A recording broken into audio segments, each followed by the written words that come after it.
अब बात चल रही है स्पेशल, अभी सिर्फ बुद्धि रिद्धि की बात।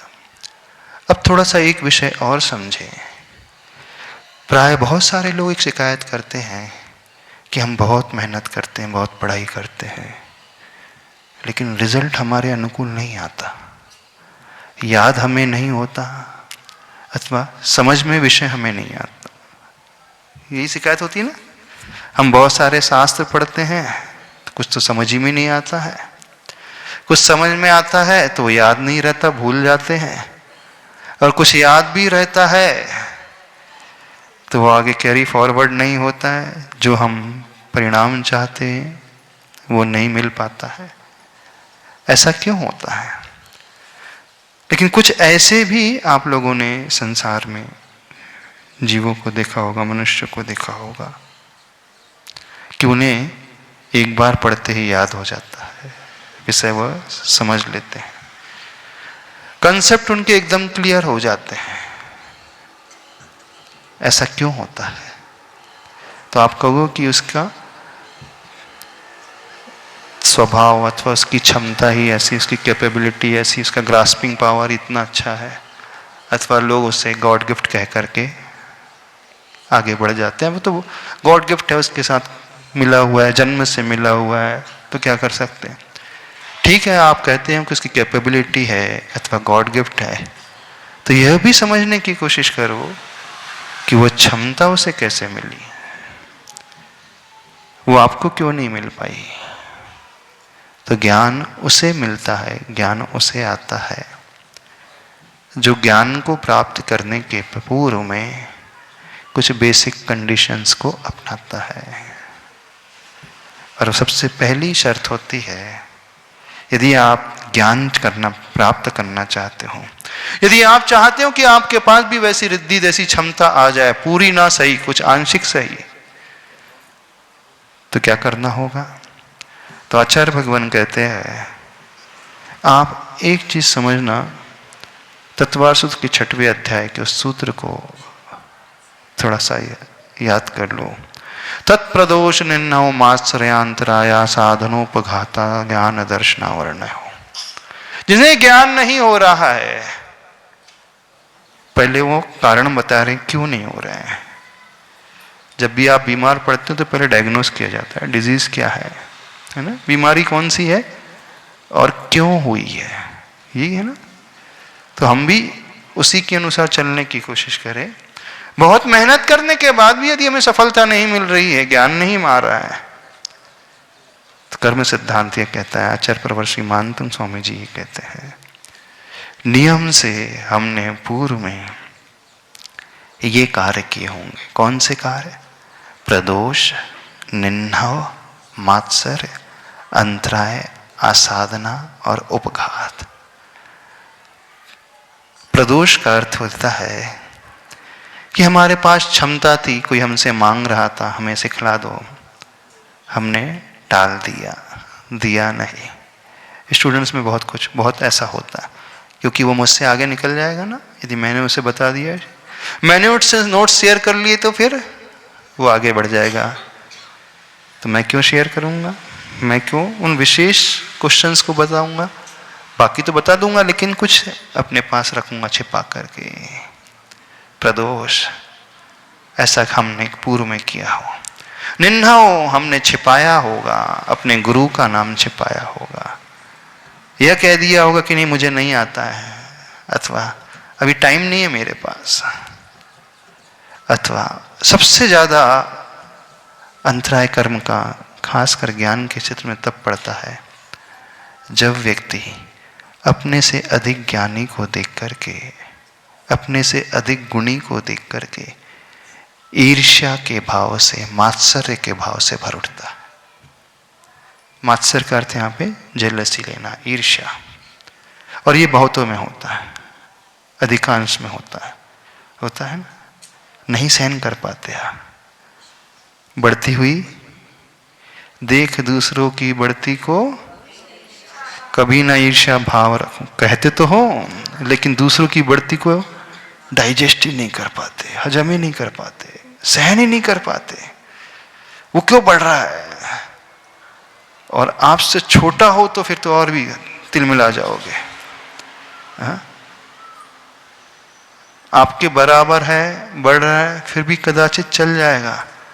लेकिन जिसके पास अभी तक कुछ नहीं था, इतनी कैपेबिलिटी भी नहीं थी, एकदम गरीबी से आया और ऊपर बढ़ गया, सहन हो पाएगा? अभी तक तो दुनिया हमें ही मानती थी, ज्ञानी कहती थी, कल तक इसे कुछ आता नहीं था, मैंने इसे सिखाया और मुझसे आगे निकल गया, है ना? तो अपने से अधिक क्वालिटी वाले पर्सन को देख करके व्यक्ति के हृदय में जलन का भाव, ईर्ष्या का भाव, और प्रायः बहुतों के साथ ऐसा होता है। तो विशेषकर ज्ञान के क्षेत्र में हमने मात्सर्य का भाव रखा होगा, तभी तो हम उसको एक्सेप्ट नहीं कर पा रहे हैं, स्वीकार नहीं कर पा रहे हैं। नाम उसका होता, जलन आपको होने लगती है, मन से उसका नाम पुकारा जाता है, तिलमिला आप जाते हो। हाँ? हमने भी तो पढ़ा है, हमारा नाम क्यों नहीं लिया जा रहा? होता है। माला उसको पहनाई जा रही है, लगता है ऐसे कि सर्प हमारे गले में डाल दिया गया हो। हाँ? उसके गले में माला पहने जा रही है और आपको क्या लगता है मेरे गले में सर्प डल गया हो। बिल्कुल ऐसी ईर्ष्या करने वाला ऐसी होता है, तभी तो सहन नहीं कर पा रहा वो। ईर्ष्या का अर्थ होता है सहन नहीं हो पा रहा। सहन नहीं हो पा रहा, इसका अर्थ क्या हुआ? कुछ तो भी अनवांटेड उसकी बॉडी में आ गया। जो नहीं आना था वो आ गया। खुजली वाले कोई बैक्टीरिया आ गए हो मान ले, तभी तो खुजली पैदा हो रही है, चैन से बैठ नहीं पा रहा है, एक स्थान पे रुक नहीं पा रहा है। होता है ना? प्रशंसा उसकी हो रही है, मान उससे मिल रहा है, लगता है कि अपमान हमारा हो रहा है। बस कईयों को होता है, अच्छों को हो जाता है। किसी को नाम मिले तो बहुत अच्छा लगता है, बोले हाँ किसी का नाम नहीं लेना तो बढ़िया, कोई टेंशन नहीं, लेकिन उसका नहीं लेना, उसका लिए तो फिर सब गड़बड़ हो जाएगा। और जबकि वो डिजर्व करता है। अब हम उसकी बात कर रहे हैं जो डिजर्व कर रहा है, जो डिजर्व नहीं कर रहा है उसकी तो बात ही नहीं कर रहे हैं। यानी जो डिजर्व करता है उसे भी व्यक्ति बर्दाश्त नहीं कर पाता है। तो मानना ये ईर्ष्या का कार्य है, उसके बिना ये संभव नहीं है। और न केवल ज्ञान के क्षेत्र में बल्कि हर क्षेत्र में होता है। आपके धर्म के क्षेत्र में, आपके दान के क्षेत्र में, आपके परिवार के क्षेत्र में, सोसाइटी के क्षेत्र में, जॉब के क्षेत्र में, बिजनेस के क्षेत्र में, बस सब जगह होता है। अच्छे व्यक्ति उसे सहन नहीं कर पाते। जब ऐसी प्रवृत्ति हमारी होती है तो मान लेना उस समय हम तीव्र अंतराय कर्म का बंद कर रहे हैं। हमने बहुत मात्सर्य का भाव रखा होगा। तो रिद्धि को प्रकट करने वाले महामुनि राज ऐसे होते हैं, मात्सर्य का भाव तो दूर, गुणी को देख करके प्रमोद के भाव से भर जाते हैं। अब दोनों 180 डिग्री अपोजिट, एक जल रहा है, एक न्यूट्रल है, जल नहीं रहा, और एक कंडीशन वो है कि बहुत ऊपर उठ गया है, डाउन टू अर्थ हो गया है, झुक गया है, अधिक क्वालिटी वाला है, उसको नमस्कार कर रहा है, सेवा कर रहा है, शुश्रूषा कर रहा है, वैयावृत्ति कर रहा है, उसके गुणगान गा रहा है। होना तो चाहिए, गुणी जनों को देख हृदय में मेरे प्रेम उमड़ावे, लेकिन गुणी जनों को देख हृदय में मेरे जलन उमड़ावे, ईर्ष्या उमड़ावे, मात्सर्य उमड़ावे। होता तो ऐसे ही है ना, बिल्कुल ऐसे ही हो रहा है, सबके साथ ऐसे ही हो रहा है, अधिकांश सबके साथ ऐसे ही हो रहा है। तो आचार्य भगवान कहते हैं सबसे बड़ा रीजन है ये मात्सर्य का भाव। तो जो ऐसे महामुनि राज होते हैं, मात्सर्य तो बहुत दूर, कोसों दूर कभी होता ही नहीं है। वे हमेशा अपने से अधिक ज्ञानी को देख करके प्रमोद का भाव, विनय का भाव, बहुमान का भाव, झुकने का भाव। याद रखो, यदि आप भी झुक नहीं रहे हो, तुम्हें झुकने का भाव नहीं आ रहा है, तो पहले का तो कर्म था ही, वर्तमान में और कर्म बांधते चले जाओगे और नया कर्म बांधते चले जाओगे। और फिर शिकायत व्यक्ति करता है कि मैं इतनी मेहनत करता हूं, मुझे रिजल्ट ही नहीं मिलता। अब आप कहोगे कि महाराज जी ये ईर्ष्या से, ये प्रमोद के भाव से और रिजल्ट से क्या लेना देना, रिलेशनशिप क्या है? थोड़ा सा भी समझ लो क्या रिलेशनशिप है। जब हम ईर्ष्या के भाव से भरते हैं तो ज्ञान हमें क्यों नहीं होता है? अब थोड़ा सा उस विषय को, उस गहराई को समझे। जब जब हम जल रहे हैं तो अपनी सारी एनर्जी, सारे एफर्ट्स, सारा टाइम अपने ही नाश के लिए व्यतीत करते हैं।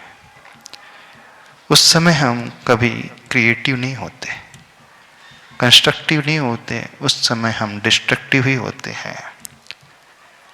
व्यक्ति कंस्ट्रक्टिव होता ही तब है, क्रिएटिव होता ही तब है जो अंदर से एकदम रिलैक्स रहता है, शांत रहता है, प्रसन्न रहता है, आनंद के भाव से भरा हुआ होता है। तभी वो कुछ रचना कर सकता है, सृजन तभी होता है, कुछ अच्छा तभी निकल करके आता है। और यदि माइंड में बहुत जलन का भाव है, ईर्ष्या का भाव है, तो हम अपना सारा समय और सारी एनर्जी उस व्यक्ति को देख करके स्वयं के पतन में लगाते हैं। ये होता है कि नहीं? क्योंकि एनर्जी उतनी ही है, टाइम उतना ही है, ऊर्जा हमारे भीतर उतना ही, एफर्ट्स उतने ही दे सकते हैं। अब हमने जहां एफर्ट्स लगाना था वहां ना लगा करके विपरीत दिशा में लगा लिया, और उसका परिणाम कि सही रिजल्ट नहीं मिलता। ये तात्कालिक होने वाली घटना है। राइट नाउ जो घटित होता है वो है, अभी कर्म के हिसाब से नहीं कह रहे, कर्म सिद्धांत के हिसाब से बिल्कुल नहीं कह रहे।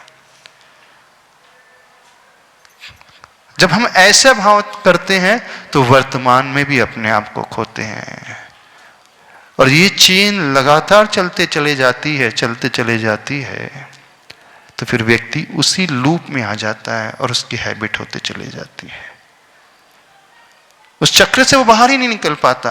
और कर्म सिद्धांत के अनुसार देखे, हर क्षण जब ऐसा भाव हम कर रहे हैं तो एक नया कर्म हम बांधते हैं, और वो नया कर्म हमें कुछ भी अच्छा होने ही नहीं देता है। समझ रहे हो कि नहीं? तो सबसे बड़ी गलती हमने अज्ञान दशा में पूर्व में की है, मात्सर्य के भाव ला करके, और वर्तमान में भी हम कर रहे हैं। तो यदि हम ज्ञान पाना चाहते हो, बात तो हम रिद्धिधारी मुनि महाराज की कर रहे हैं, लेकिन उसे प्रासंगिक कैसे अपने भीतर घटित करना, आपके लिए कैसे उपयोगी हो, उसे भी समझो। पूजा करना तो बहुत अच्छा आसान होता है, जाप ही तो देना है, माला उठाओ, हाँ ओम ह्रीम अवधि ज्ञानी रिद्धिधारी मुनिभ्यो नमः, आपने पढ़ लिया, मात्र इससे कुछ नहीं होगा। ध्यान से सुनना, नमो ओरियंताणम कह दिया, मात्र इससे कुछ नहीं होगा। आप अंदर से अपने आप को झुका रहे हो कि नहीं? झुकाने का सीधा सा अर्थ है, अधिक गुणी को देख करके हमारे हृदय में प्रमोद का, आनंद का भाव पैदा हो रहा है कि नहीं? आनंद से हम भर रहे हैं, प्रसन्नता से हम भर रहे हैं, तभी हम विनयशील हो सकते हैं, तभी हम उस व्यक्ति विशेष के प्रति बहुमान से भर सकते हैं।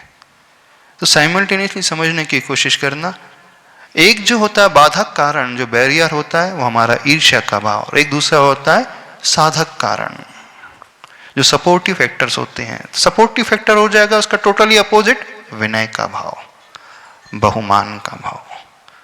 इसलिए फिर आचार्य भगवान कहते हैं, यदि आप ज्ञान पाना चाहते हो तो 8 अंगों से सहित होकर के ज्ञान को प्राप्त किया जा सकता है। शब्दाचार, अर्थाचार, उभयाचार, विनयाचार, बहुमानाचार, कालाचार, उपधानाचार, अनन्नवाचार, फिर 8 अंग उन्होंने बता दिए। समझना, बड़े अच्छे तरीके से आचार्य भगवान कह रहे हैं। तो हम भूल करके भी किसी को देख करके जले नहीं, ईर्ष्या नहीं करे, मात्सर्य का भाव नहीं करे। और एक विशेष सा समझना, हमारे जलने से उसका कुछ भी अहित नहीं होता, उसका कुछ भी कम नहीं होता उसका क्या घटता? कुछ घट जाता है? उसका कुछ भी नहीं घटता। हाँ, जो जलता उसी का बहुत कुछ घट जाता है। उल्लू बहुत सूर्य को कोस ले, आंखें बंद कर ले, सूर्य का कुछ कभी कम नहीं होता। कभी कटेगा नहीं सूर्य का। हाँ, लेकिन उल्लू का ही हमेशा घाटा होता है। वो दिन में सूर्य को नहीं देख पाता है, कोसता है। सूर्य का कोई अपमान नहीं होता। ऐसे ही जब हम ईर्ष्या के, मात्सर्य के भाव से भरते हैं, हम अपने आप को खोते हैं। तो यदि हम ऊपर उठना चाहते हैं जीवन में, ज्ञान के क्षेत्र में विशेष रूप से, गुण के क्षेत्र में विशेष रूप से, तो भूल करके भी कभी किसी से मात्सर्य, ईर्ष्या का भाव बिल्कुल नहीं करना। यदि आपको कुछ भी समझ में नहीं आता तो बस हाथ जोड़ लेना, उससे कल्याण हो जाएगा। कैसे कल्याण हो जाएगा? उससे ऐसे कल्याण हो जाएगा क्योंकि जो आपके पास था वो कुछ भी आपका घटेगा नहीं। आपकी जो कैपिटल थी वो कभी नहीं माइनस में जाएगी। जब हम ईर्ष्या से भरते तो अपनी ही कैपिटल को माइनस में लाते हैं, और अपनी कैपिटल को माइनस में नहीं लेकर के आना एक प्रकार से सेविंग हो जाती है ना। जिस संपत्ति है, जमा पूंजी है, एटलीस्ट हमने उसे ही बचा करके रखा है तो भविष्य में काम आ जाएगी। और ईर्ष्या से भरते तो हम अपनी कैपिटल को घटा लेते हैं, जीरो में लाते हैं। यदि हम न्यूट्रल भी हैं तो उतना नुकसान नहीं है, लेकिन ईर्ष्या में बहुत नुकसान है। तो एक ईर्ष्या की स्टेज आती है, एक न्यूट्रलिटी की स्टेज आती है, और उससे बढ़कर के स्टेज आती है विनय की स्टेज, बहुमान की स्टेज, झुकने की स्टेज, नमस्कार करने की स्टेज, गुणेशु प्रमोदम की स्टेज। गुणी जनों को देख हृदय में मेरे प्रेम उमड़ आवे, आनंद का भाव उत्पन्न हो जावे। और अधिकांश लोग दुनिया में उस थर्ड स्टेज में रहते हैं, न्यूट्रल भी नहीं रह पाते, वो निगेटिव वाले फेज में आ जाते हैं, अपना ही घात करने वाले फेज में, ईर्ष्या वाले फेज में आते हैं। लेकिन हमारा विकास फर्स्ट स्टेज में आने से होगा, यानी ईर्ष्या के स्टेज से न्यूट्रल वाले स्टेज में, यानी कुछ नहीं कहना, फिर उससे आगे बढ़कर के हम नहीं आनंद से भरेंगे।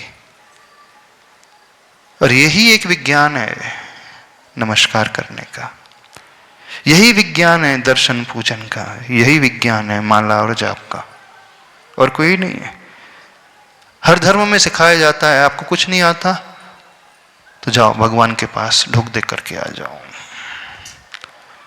जाओ पूज्य पुरुषों के पास ढुक दे करके आ जाओ, चरण स्पर्श करके आ जाओ, घुटने के बल बैठ करके आ जाओ। बस बहुत बड़ा उसके पीछे रहस्य है। वो कि आप कहते हैं, बड़े बुजुर्ग कहते कि नहीं, ढोक देख करके आ जाओ, घुटने के बल बैठ करके आ जाओ, झुक करके आ जाओ, अपने माथे को जमीन में लगा देना।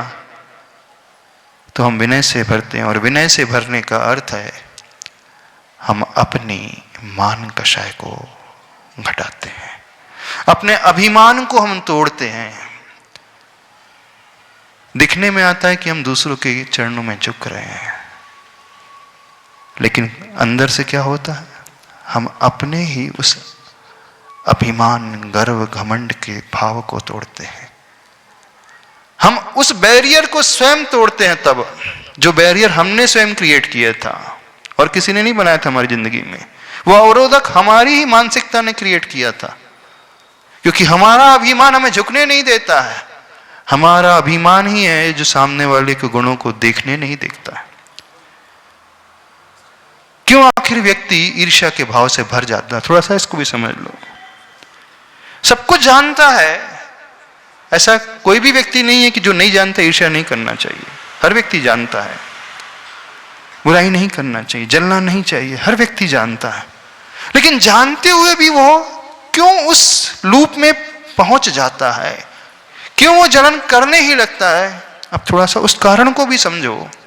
उसका एकमात्र कारण उसकी ग्रोथ नहीं है, उसकी प्रोग्रेस नहीं है, उसका बड़प्पन नहीं, उसके गुण नहीं है। उसका एकमात्र कारण हमारा स्वयं का ईगो है, अभिमान है, हमारी मान कषा है।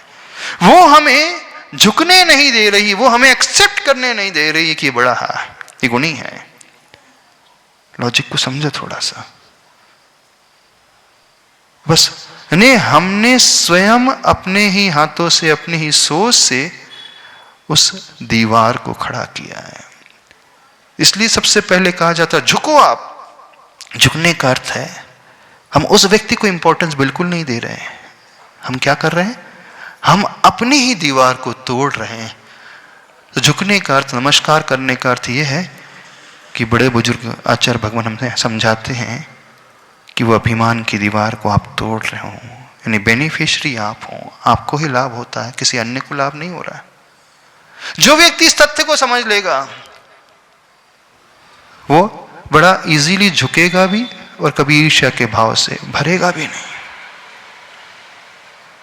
बस इसे ही नहीं समझ पाता व्यक्ति, क्योंकि ज्ञान तो सबको है, किसे नहीं है ज्ञान? कौन नहीं जानता? आप हर व्यक्ति जानते कि नहीं ईर्ष्या नहीं करना चाहिए, जेलसी नहीं करना चाहिए, फिर भी कहते हो महाराज जी क्या करें, हो ही जाती है, हो ही जाती है, हो ही जाती है कि करते हो? थोड़ा सा और पूछ ले। हाँ, हो ही जाती है कि करते हो? हो जाती है। जैसे प्यार किया नहीं जाता, हो जाता, ऐसा। ऐसे ईर्ष्या की नहीं जाती, ईर्ष्या हो जाती, ऐसा ऐसा है क्या? हाँ, ऐसा कुछ है। कैसा है? यदि हो रही है तो इसमें हमारी ही कमी है, हमने उस मूल पॉइंट को नहीं समझा है। वो अवरोधक हमने स्वयं बनाया है और वो अवरोधक हमारा ही मान का बैरियर है। तो जब कहा जाता है झुको, तो उस मान को तोड़ना सिखाया जा रहा है। तो जितने भी महान साधक होते हैं, जितने भी महामुनिराज होते हैं, रिद्धिधारी मुनिराज होते हैं, उनकी विशेषता हम बता रहे हैं। वो सर्वप्रथम अपने आप को कुछ नहीं मानते, अपने आप को तुच्छ मानते हैं, अपने आप को एक कण भी नहीं मानते हैं, और वास्तव में है भी यही। केवल ज्ञान के समक्ष हमारी औकात है ही क्या? उनके ज्ञान की तुलना में अपना ज्ञान है ही क्या? उनका क्षय ज्ञान, अपना क्षय उपशमिक ज्ञान, उनका आत्मा से उत्पन्न होने वाला ज्ञान, हमारा इंद्रिय और मन से उत्पन्न होने वाला ज्ञान, उनका हमेशा रहने वाला ज्ञान, हमारा आगे पाठ पीछे सपाट वाला ज्ञान, है ना? आज पढ़ो कल भूल जाने वाला, ये तो दशा अपनी है, सबकी दशा है। और ऐसी दशा में हम अभिमान से भर रहे हैं, हाथ पैर में दम नहीं और हम किसी से कम नहीं। ऐसी बात कहावत करते ना, जिसके पास कुछ है नहीं और वो इतना अकड़ रहा है। अभी जिसके पास कुछ हो वो अकड़े तो समझ में भी आए। जिसके पास जीरो है, बिल्कुल नील है, बल्कि निगेटिव है, और वो इतना अकड़ करके चल रहा है, इतना अभिमान से भर रहा है। आखिर है क्या अपने पास जिसे लेकर के हम अभिमान से भर उठे? हम दूसरों के आगे झुक ना पाए, दूसरों की हम बढ़ती को सहन ना कर पाए, क्या है अपने पास? तो वे महामुनि सबसे पहले एक ही कार्य करते हैं, अपने आप को एकदम डाउन टू अर्थ बना देते हैं। होते हुए भी हम अस्तित्व विहीन जैसे हो गए। एग्जिस्टेंस है पर as good as non existence की भांति हो गया है ही नहीं है। जब तक हम ये अपने आप को नहीं स्वीकारेंगे तब तक हम 100% रिसेप्टिव कभी हो ही नहीं सकते। दुनिया में वे ही महान बनते हैं, वे ही ऊंचा उठते हैं, वे ही ऊंचाइयों को छूते हैं जो अपने आप को कुछ नहीं मानते, तुच्छ मानते हैं। दो एस्पेक्ट हैं, एक तो सामने वालों को बहुत ऊंचा सर्वोत्कृष्ट मान लेना, पर उतना मानने के लिए हमें इतना नॉलेज होना चाहिए, इसके पास ये गुण है। सबके पास ये ज्ञान नहीं होता कि इनके पास कितने गुण हमें पता ही नहीं। ठीक है, इस तो समझ सकते हैं, लेकिन इतना तो पुरुषार्थ हर व्यक्ति कर सकते कि मेरे पास कुछ नहीं है। इसमें क्या ज्ञान की आवश्यकता? इसमें कौन सी बुक पढ़ने की आवश्यकता है? कौन से शास्त्र पढ़ने की आवश्यकता है कि हमारे पास कुछ नहीं है? यानी हम कुछ है ही नहीं, कुछ भी नहीं है। बस जीवन में विकास की शुरुआत कहां से होती है? यहीं से होती है। तो जितने भी रिद्धिधारी मुनिराज हुए हैं उनकी एक विशेषता है कि जब तक हम ये नहीं समझेंगे, हमें यह वैसे भी समझ में नहीं क्यों उन्हें रिद्धियां प्रकट हो जाती हैं, दुनिया में ऊंचाइयों कैसे छू जाती हैं, कैसे बिना प्रयास के सब कुछ मिल जाता है, अपने आप नहीं मिलता। और ये सबसे बड़ा प्रयास, सबसे बड़ा पुरुषार्थ कौन सा? कि हम कुछ नहीं। समझ में आ रहा है? नहीं समझ में आ रहा? तो ज्ञान कब होगा? या तो हम हर गुणी को देख करके झुक जाएं, अथवा हम ये स्वीकार लें हम कुछ नहीं।